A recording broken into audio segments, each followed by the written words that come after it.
Right, grab a cup of tea, grab a sandwich, grab something. This is going to be a while. Hi guys, so today I was just going to have a bit of a chat really, basically, and feel free to comment below what your thoughts are.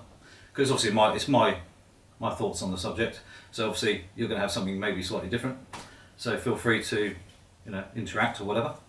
And obviously don't forget to click the subscribe button and click the notification bell so obviously you know when I put a new video up.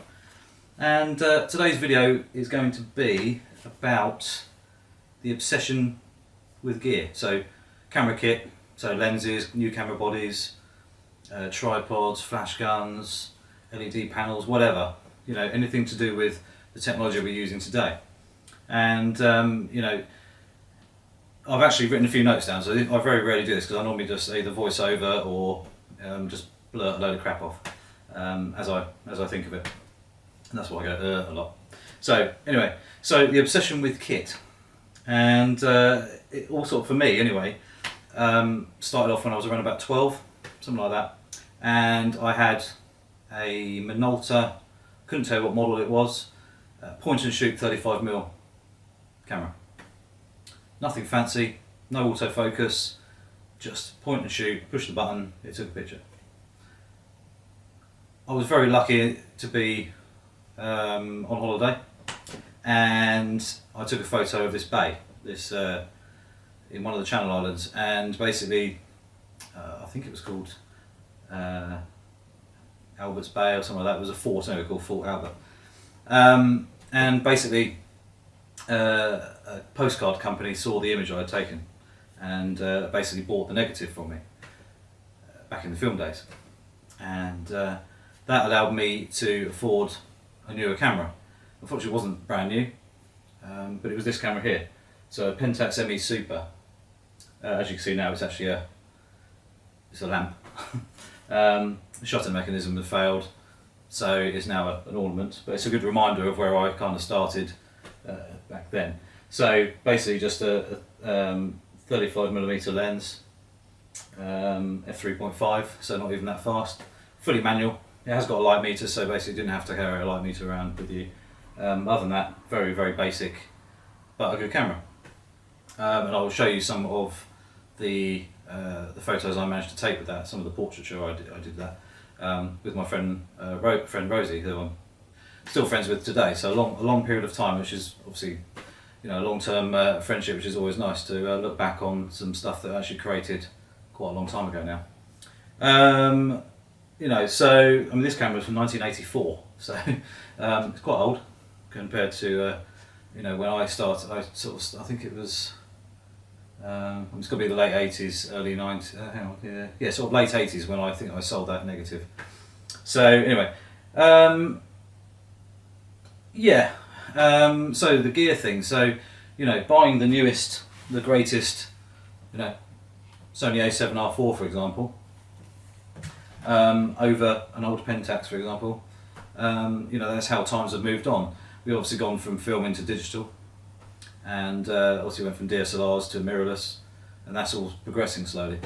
But for me, it still has some charm using old film cameras. I very rarely shoot film nowadays, just because it's expensive, but there's still a little bit of charm behind it. And today we're obsessed with high ISO capabilities with a little bit of grain. If there's too much grain or noise or anything like that, we're moaning. And I think, what?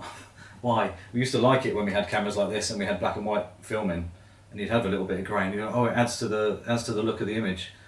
So where's that gone? So now everything's so clean and sharp and everything like that, which is great. For most things. Having the ultimate. I mean, this thing here is 60 megapixels, and some of the images that come out of it blows your mind. The obsession of buying the newest, greatest, bestest, whatever camera or lens that's just come out. Everyone went mad for the Sigma 105 f1.4 art lens, amazing lens. But then everyone's moaning it's too heavy. It's crazy stuff like that. We're never happy. We're always moaning about something. Oh, the noise is too great. It's too grainy. The colour science is not quite right. It's bollocks. Every single camera made from say 2000 and 2012, maybe 2010 to today has progressed in such a manner that they're all amazing. They all take incredible photos, and yes, today, the A7R4 for me is the best camera I've ever owned, and it is incredible the way it works, the quality, the sharpness, the colours, and everything. The way it works is awesome. Some people say it's a bit grainy, but to be honest, if you take the pictures properly, the grain sort of just disappears anyway. Yes, at higher, so it's not brilliant, but my general use is up to sort of 3200 ISO, so it's no issue whatsoever for me. No trouble whatsoever. The geeks love tech. We're all kind of geeky. We love the newest. The autofocus, for example. Yes, amazing. That has actually changed the way I work for efficiency. You're lining up your shot, composing your shot, and setting up the angles and everything correctly while your model's moving around a little bit maybe, and you can just take the shot where before you used to sort of have to focus on the eyes, then recompose, maybe take a test shot, make sure it's right, and you've got it now in such relative ease that it's amazing.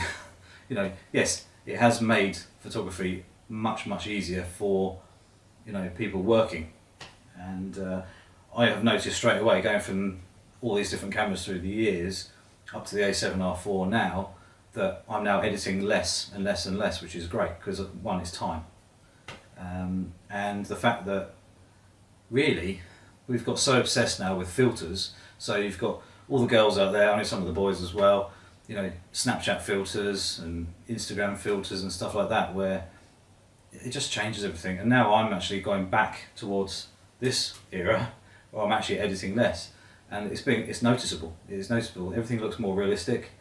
Yes, I'm doing a little bit of editing here, every now and again, but 30 seconds per picture at the most. Just making sure the colours are correct. Generally, obviously, if I'm doing a multiple layer image, it's going to take longer. But generally, so my portraiture, I'll put some portraiture up so you can see. They're hardly touched. Literally, just adjusting the colours. Very rarely retouching. Maybe the odd blemish, on the skin or something like that, maybe. But very rarely anything at all. Which is really nice. It makes you feel like a photographer again, rather than just being a person who is just sort of taking photos and editing all the time, rather than actually enjoying the photography more, and actually feeling like you're actually creating something in the camera, rather than actually relying on a bit of editing at the end to try and fix what you couldn't quite get. Yeah, that still happens, which I'm not going to say is it's not impossible to. Sorry, not impossible. It's not always going to happen that you want to get the shot right. Sometimes you just physically can't get what you want to do. Either you haven't got enough flashes with you, or one's broken. I've had that shot before. I've been on the beach early morning doing a photo shoot, and 2 flash guns, and one flash gun. Well, it wasn't actually the flash gun that failed. It was actually the wireless trigger. So the wireless trigger failed. So basically, I ended up with one off-camera flash, and that was it. Which is a real shame, because I wanted from 2 different angles. I didn't really want it on the top of the camera facing towards the model. I wanted them from 2 different angles, so one from behind and another one from one side. So unfortunately it still worked, but I did have to do more editing to sort the shot out. But that's the way it is sometimes, and you kind of have to adapt your techniques and everything to make it work. Some people also take pride in what they own. I mean, I love what I own. I work hard. I buy what I need. I'm not obsessive. I don't buy everything. But I do generally think, I have made mistakes in the past where I've bought this lens because I thought, oh yeah, I'm going to really need that, and then I've not used it. It really wasn't needed. 50mm, for example, I've not used a 50mm for about 5 years. I had one, but I've now find that really the 35, 85 or 100 area for me is more useful. I have got a 24 to 105, so I've got the range there, but very rarely would I ever pick up the 50mm f1.4, for example. So having the newest, best piece of equipment out, some people love to have that. That's fair enough. It's their money. Do what you like. Yes, I am holding the newest Sony camera that's come out, the second newest, I suppose. Now you've got the A9 too. But you know, I've worked hard to pay for that. You know, it's my money. I've not, you know, been bought it or given it by anybody. It's something I wanted because, yes, it's the next newest thing, and that is where, yes, I have fallen traffic for the newest camera, but also you have to look at it as an economical moment as well, where I'd had the A7R2, the A7R3. A7R2 was 3 years old when I sold it. The A7R3, which I've just got rid of, was just coming up to 2 years old. You've got to look at it in the point of the fact of, you know, that camera's still got a particular amount of value. So my decision to buy the A7R4 wasn't necessarily that I really needed it. It's more the fact of, if I hold on to the A7R3 for another year, for example, I'm actually going to have to pay more out to get the A7R4, you know, when the time comes. So I thought it was my decision to sort of go, okay, let's do it now. And to be honest, it's one of the best things I've ever done. It literally blows me away, this camera. Absolutely amazing what it does and how it works. And it isn't just a fad, and it's not just, you know, people just say, oh, it's not actually that great, blah, blah, blah. It is a significant jump, again, in the real world use, not necessarily on paper, but the way it works and how I now, like I said, less editing, you know, less time spent in front of the computer, for example, is time, which is money. People buying camera gear to make themselves look more professional. One, people who aren't professionals, who are either working towards that, thinking maybe having the newest, best camera will give them better photos. Yes, they'll probably be better quality, but if you haven't got the techniques there, for example, shooting wide open all the time rather than actually thinking about your subject as such and how much you really need it in focus. So having, I don't know, 135, well, for example, the 135 G Master lens, wide open at f1.8, shooting, I don't know, some flowers in a vase as a product shot, you know, with a white background or something, you know, you're not going to shoot that at f1.8. You're going to shoot it at maybe f11 or f13. So there's all the different techniques of actually getting the photos technically and actually more appealing, especially if you're being paid money for it. It makes a huge difference. You know, and also you've got people who just want the gear. You know, they just want that new camera. It's a bit like having a new iPhone, isn't it? Remember the trends of everyone buying the newest iPhone? It still happens today. Just because, at the end of the day, the previous model isn't much different to the newest one, is it? You know, yes, I know the new iPhone 11, whatever it is now, has got some cool features, but at the end of the day, it still does pretty much what the previous version did. Same software, pretty much. Blah blah blah. So it's that, isn't it? You know, are you really going to get the benefits of owning the best camera and getting the most out of it, or you're just going to stay at the same level you are at now and just have the newer camera, which you really aren't.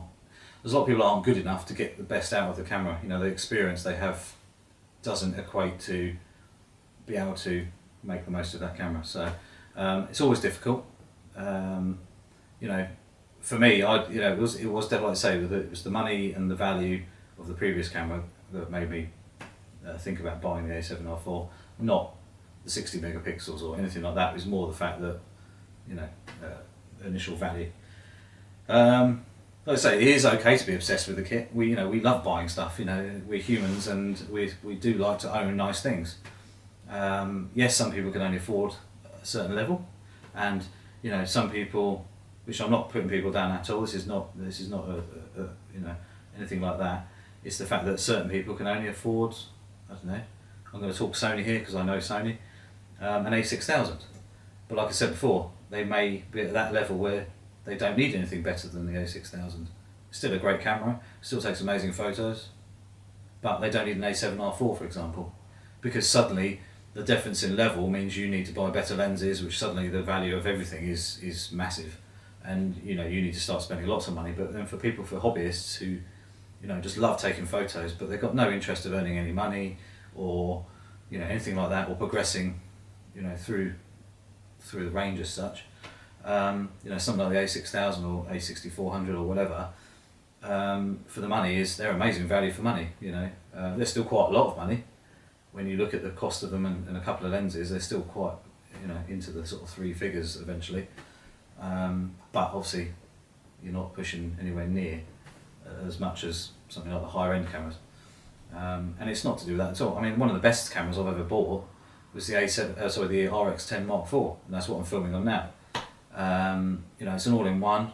I've actually got rid of all my big lenses, so I got rid of the 150 to 600mm Sigma Sport, and having the RX10 Mark IV in the bag, which is small-ish, it allows you to have a 600mm f4 lens like that. You know, you haven't got to change lenses.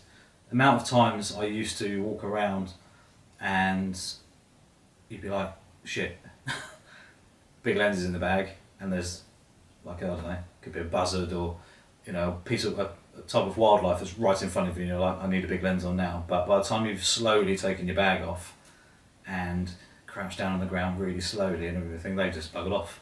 Where now, you can have the RX10 out, you've got 24 to 600mm, and some of the shots I've got with the RX10 Mark IV have blown me away. And I know for the fact that I would never ever got those photos with, say, the A7R4, A7R3 with the big lens on. And yes, if you're going out for a particular purpose and you've got that big lens on, of course, you are going to get slightly better shots from it. But the RX10 Mark IV, for example, in good light is awesome. It's absolutely awesome. Some of the shots I've taken are some of my favourite shots. It's on a 1-inch sensor. It's not full frame. It's not even APS-C. But the quality of the shots in good light is awesome. So just shows you don't need 60 megapixels. 20 is fine. But you know, it's just another thing. You know, having a different style of camera. You don't need a DSLR. You know, that of everyone used to say, oh, you need a DSLR. It's much better. Yeah, 7 or 8 years ago they were massively good. But obviously people are now having mobile phones, so mobile phone cameras are very good. They're very useful. You know, they're in your pocket all the time. And some of the photos I've seen from people taking close-ups and, you know, family holidays and just being a little bit arty-farty with them, you get some amazing shots. But you don't have the full control that you do with, you know, cameras where you can swap lenses and all that sort of stuff. So they are a little bit limited, but still an amazing tool. And that's where, say, the RX10 Mark IV comes in, or even the Mark III, Mark II, or whatever. They're all great cameras. And even the RX100s, for example, the little pocket compacts, brilliant.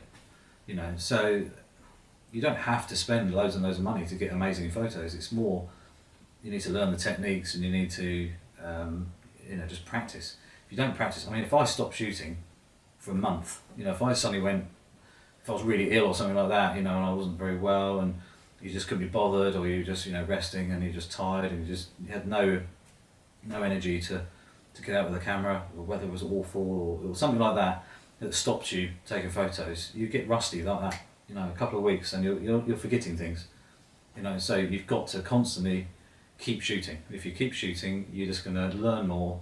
And I've been doing it a long time, and there's people out there who I know, you know, either on here or on my Facebook group, or others who have been shooting for many years, more than I, you know, for longer than I have. You know, even my dad back in the 70s or whatever had, you know, old film cameras like this with big lenses and things like that. You know, he's done it for a long time, and he's now using an RX10 Mark IV because he also realised that actually DSLR isn't really needed. You know, lightweight is now quite an advantage. You know, you've got this large range of lenses and everything in one that, you know, you can get some fantastic shots with. You know, you can go on and on and on, but I think we are obsessed with sharpness. That's one thing I hear about all the time. Oh, that lens is sharp, that lens isn't sharp, blah blah blah. They're all sharp, you know.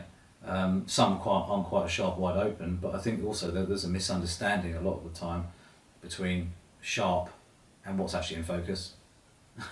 You know, that's what I'm saying about people shooting wide open all the time. You see, you know, if you're using a macro lens, yes, it's an f2.8 lens, but most of the time with macro, I'm shooting, I don't know, f13, f15, f16 to get more in focus. And then if you can't get enough in focus, you start stacking shots. So basically you're taking loads of shots and you overlay them. It's a bit like portraiture. people shoot wide open f1.4, f1.8, f1.2. That's great. They look awesome, some shots. But if you're too close to your subject, this eye might be really, really sharp. You've got one eye in focus, but it could be anything from a tip of the person's nose to an earlobe, or even their eyebrows are going to be out of focus. So the other eye is probably going to be super soft. Yeah, I know sometimes you go through a look like that, and it could be just because they're trying to get the makeup or something, and I understand that, and it's not wrong. But when you see people doing it all the time, and they think having a fast lens of an f1.4 whatever, that's the way they need to shoot. A lot of the time, I'm shooting f5.6, f8, f13 sometimes, portraiture, because you're close to your subject. So you need to take into consideration the distance, your distance from the subject and your aperture you're using to give you the best shot possible. So that will give you a sharper image because the depth is there. So something like the Batis 85mm had an OLED screen on there, and as you stop down your f-stops, it would show you your distance in focus. So for example, it would give you your focus point, which is your eye. It would actually say there's 5 centimeters worth of in focus in front of the camera, so your nose would be nice and sharp, to 5 or 6 centimeters behind, which means your ears were sharp and everything like that. So it means you had a good facial shot, everything was sharp. But if you open that lens back up to say f1.8, you might have half a centimeter in focus from your eye in the front, and maybe 2 centimeters behind or something like that. And that's where you end up with shots that don't look that great because they're not sharp really. They're sharp, but obviously the depth is giving you a softer look to the shot. So I'm not saying that's wrong. Everything's subjective with photography, but if you're earning money from it, people expect a certain level of quality, and it needs to be here. When people think they're going to be professionals, I'm not a full-time professional. I'm a semi-pro. I don't work every day of the week as a photographer. I never have, and the reason I haven't is because I didn't want to lose the love of it. And anybody who knows me, personally, and has known me for a long enough time, it's a massive passion, has been since I was 12. And this is when I got this sort of camera. So it's been a long journey through a long period of time. Yes, I've spent lots of money on different cameras and worked my way through, from a younger age, buying a better camera, moved to Nikon. Used Canon a bit. I never owned a Canon, but friends did. Into Minolta, excuse me, and then into Sony, and I've stayed with Sony ever since really, just because for me, you get to learn. When people moan about the menu systems and things like that, this is another thing, where people moan about stuff, rather than actually giving things a chance. You need to learn.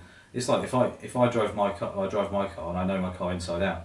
If you gave me the car keys to another car, like your car for example, and you said, right, there you go, off you go. It's going to take me 10 minutes to work out how to change the menus or whatever in the car, maybe work out a few bits and pieces to get my seat comfortable, and it's the same for cameras. There's actually a video of my friend Ben and we swapped cameras. He was using the A7R3, and I used his, what was he got?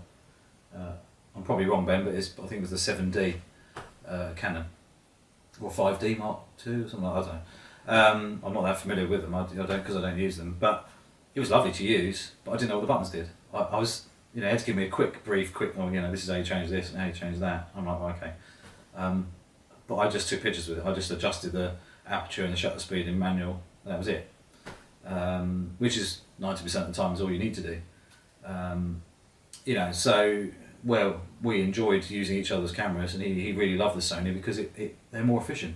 And that's where I have noticed over the last, maybe since the A99 for example, when it was SLT, how more efficient my workflow has been. So shooting weddings, shooting products, stuff like that, even portraiture, my workflow, I'm taking less photos, editing less, and that's the reason why I'm mirrorless now. Obviously gone from the SLT to mirrorless. For me, mirrorless works. I'm not saying the DSLR is dead, but they're bigger, a bit bulkier, which for some people they like that. For me, we are using slightly bigger lenses, but they're fast lenses. You can buy smaller lenses obviously, but the highest quality, optics and everything are, great to have. But like I say, there's a massive expense.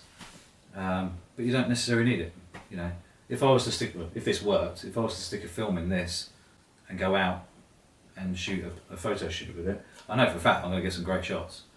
But when you look at film shots nowadays, that when you're shooting with manual focus only, anything was moving. So today I can actually have someone run at me as fast as they want towards the A7R4, or even an A9 for example, or even an A6400 or whatever. And you could be shooting wide open at f1.8 or f1.4 and the eyes will be tack sharp and it will just burst shoot, where this is obviously a manual wind on, single shot, so things have changed a lot, which is, it's allowed us a lot of things which are great, it has changed the way we shoot.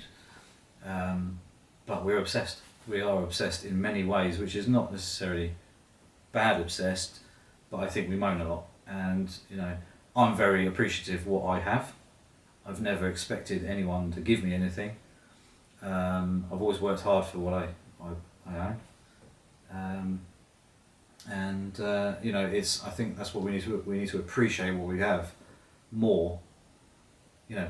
Yes, we don't need the brand new best of the best whatever kit. We don't. And I don't necessarily need that, but like I say, I decided to buy it.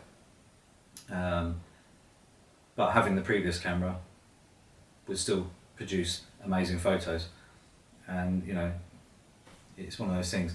I think we need to stop moaning. This is my personal thoughts. I think we need to stop moaning about the amount of noise there is in photos, or grain, or is there possible dust on the sensor every time you change a lens, blah blah blah.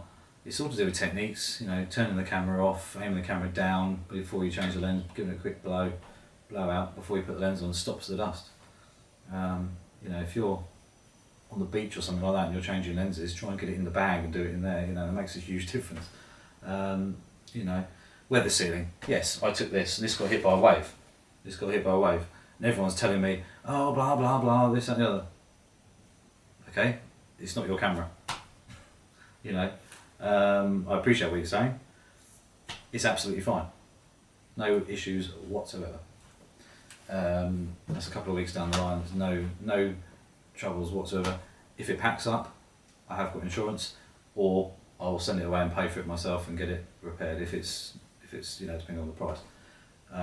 But I've used all of my gear because I use it as a tool. I'm not obsessed by how it looks. I'm not obsessed by owning it because it's the newest camera or the best camera or whatever.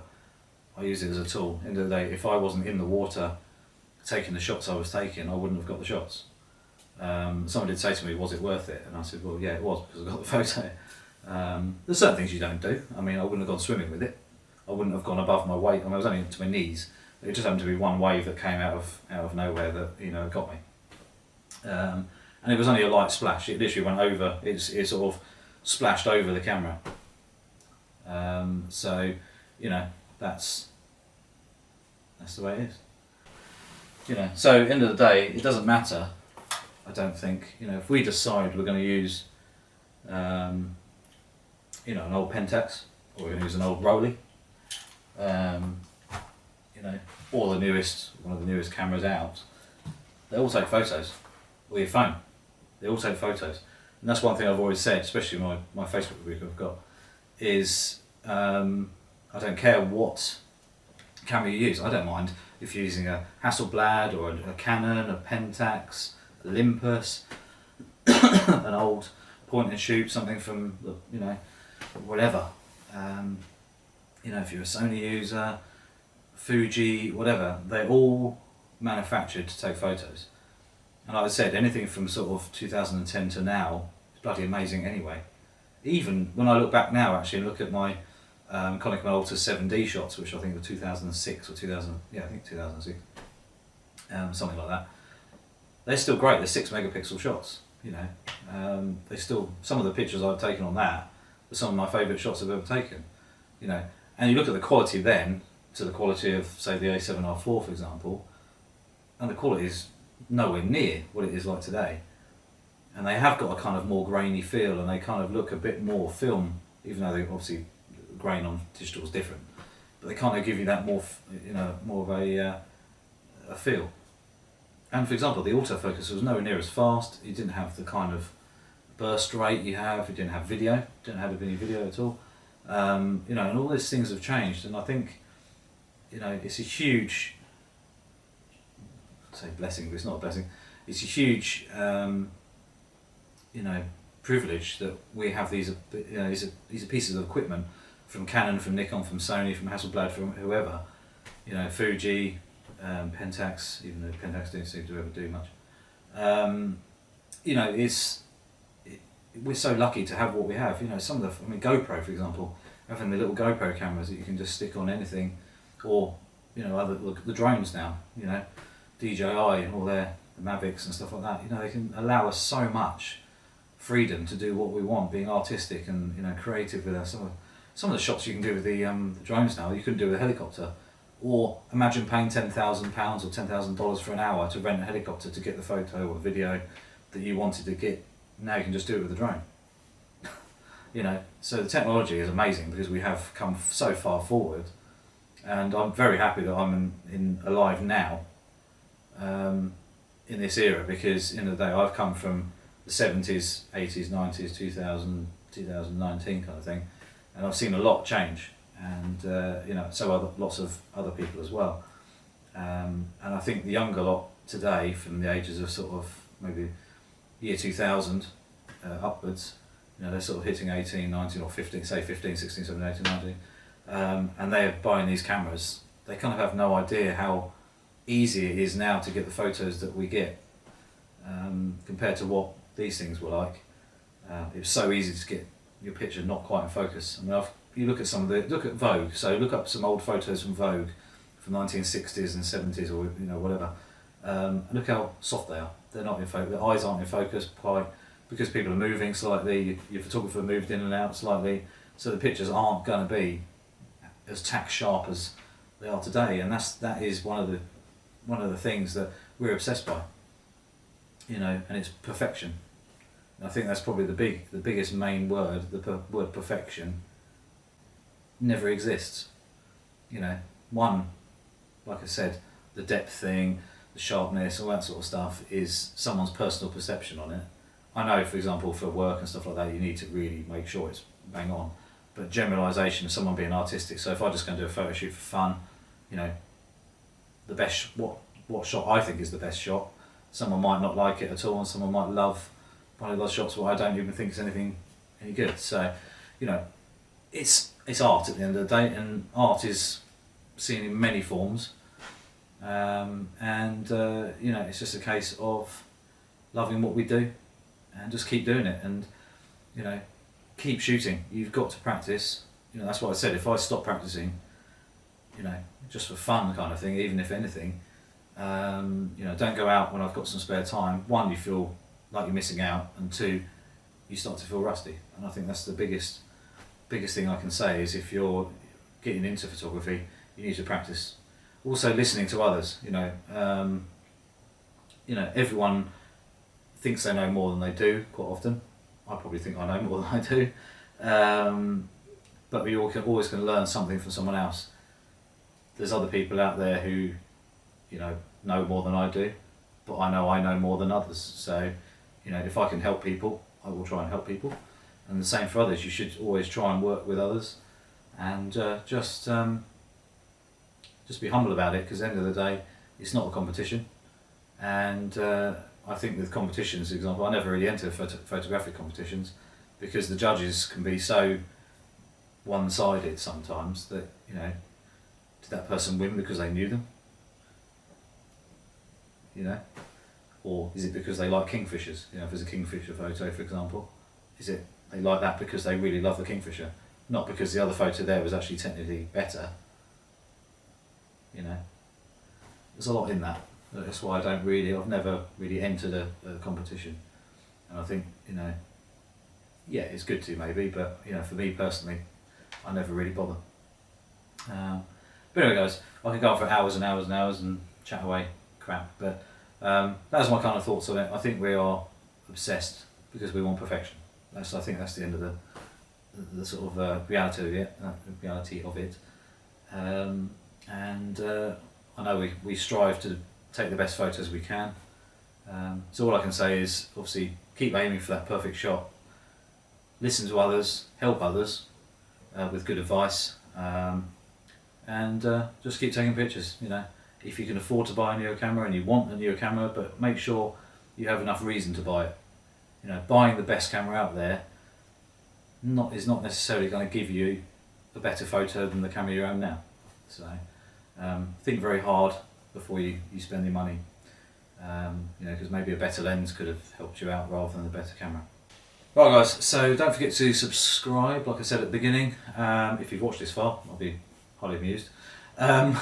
But basically, yeah, if you don't mind, if you click the subscribe button, click the notification bell, and obviously please feel free to comment below.